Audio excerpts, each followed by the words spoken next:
In our last section, section 11.6, we are going to take a look at infinite geometric series. So these would be geometric series that have no end to them. You will notice that we are not looking at arithmetic, because if arithmetic series do not have an end to them, then they do not have a sum. Please again watch these notes, watch this video, and complete these notes as you are watching the video. So we have just one formula to take a look at today, which is the sum of an infinite geometric series.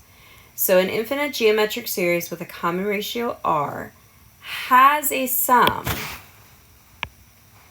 s if the absolute value of r is less than 1. So in other words, also the way we could think of this is that r has to be some value between positive 1 and negative 1. Anything greater than positive 1 or less than negative 1, there will not be a sum. We would actually say that the series diverges, whereas if you have an r value that's less than 1 or greater than negative 1 and greater than negative 1, it would be converging, and so therefore we would be able to find the sum. So the sum is going to be t sub 1 over 1 minus r. And again, this is for an infinite geometric series. So to find the sum of each infinite geometric series, the first thing we have to do is actually check that the common ratio passes that test of having an absolute value less than 1. If it does, then we can find the sum.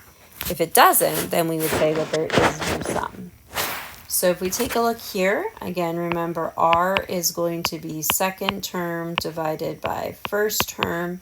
So second term is negative 6 divided by 8. If we simplify that, we get negative 3/4. Then we're going to test, is the absolute value of negative 3/4 less than 1? Yes, so that we can go ahead and find the sum. So then the sum is going to be t sub 1 over 1 minus r.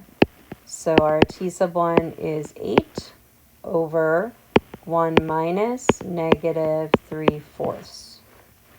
So that means we end up with s over 1 plus 3/4, which would be 7/4. So s would end up equaling 32 over 7. So 32/7 would be our sum. For our second example, again, first step is going to be to find that common ratio. So our r would be the second term divided by the first term. So our second term is negative 8/3 divided by our first term, which is 2. So that's negative 8/3 times a half, negative 8/6, which is negative 4/3. So again, first thing we have to do is check absolute value of negative 4/3. Is that less than 1? No, it is not. So therefore, there is no sum. Again, when you get to pre-calc calculus, we would talk about the fact that this series is diverging. So now that we have completed the notes, please complete the problem-solving set and make sure that you submit your answers to the Schoology assessment. Please see your math teacher if you have any questions. Thank you.